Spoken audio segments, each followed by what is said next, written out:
សូមគោរពនឹងជំរាបសួរពុកម៉ែបងប្អូនដែលកំពុងតាមដានទស្សនាវីដេអូនេះទាំងអស់គ្នាតើលោកអ្នកកំពុងតែស្វែងរកនៅប្រភេទម៉ាស៊ីនភ្លើងដែលមានកម្លាំងខ្លាំងប្រើប្រាស់ជាមួយនឹងឧបករណ៍បានច្រើនប្រភេទហើយស៊ីប្រេងតិចមែនទេខ្ញុំសូមណែនាំនៅប្រភេទម៉ាស៊ីនភ្លើងស៊េរីថ្មីប្រភេទ Inverter Hybrid ដែលប្រើប្រាស់សាំងសុត Magnetic Model NCGI 9000E ជាប្រភេទម៉ាស៊ីនភ្លើងកម្លាំង 9 kW ប្រភេទម៉ាស៊ីនដេមិនឆេះនិងមានដៃកន្ត្រាក់ប្រភេទភ្លើង220និង380ហើយប្រភេទម៉ាស៊ីននេះបានភ្ជាប់មកជាមួយនឹងបច្ចេកវិទ្យាថ្មី Pulsar Inverter ដែលជាបច្ចេកវិទ្យាទំនើបដែលអាចបំលែងភ្លើងចេញមកប្រើប្រាស់រត់ថេបានល្អនិងមិនធ្វើឲ្យមានផលប៉ះពាល់ទៅដល់ឧបករណ៍របស់លោកអ្នក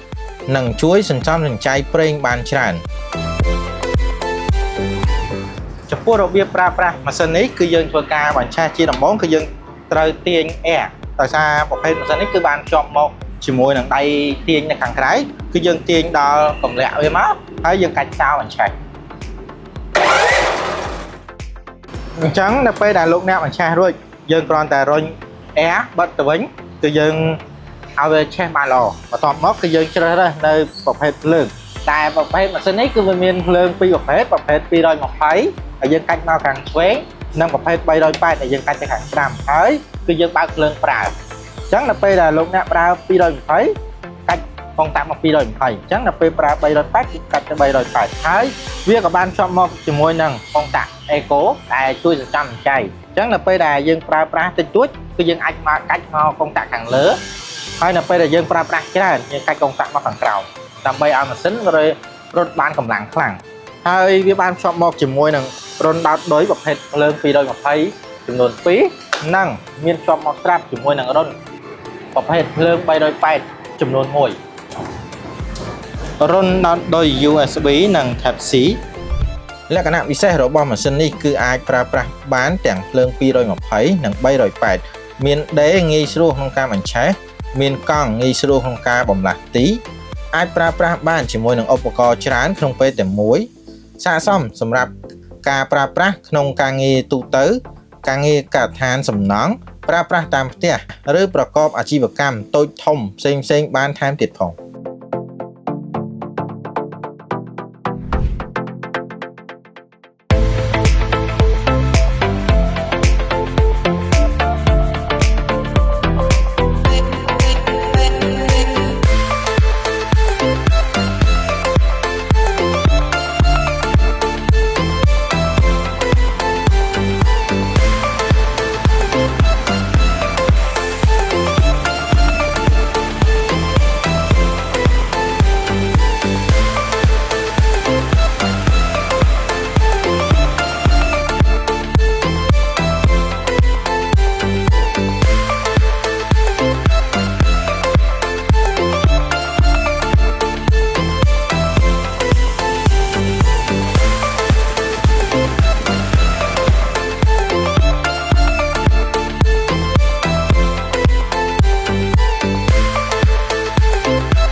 ផលនេះក៏ថេចយើងក៏មានបន្ថែមទៅលើការធានារយៈពេល6ខែនិង1ឆ្នាំទៅលើគ្រឿងបន្លាស់ទៅតាមប្រភេទផលិតផលនីមួយៗ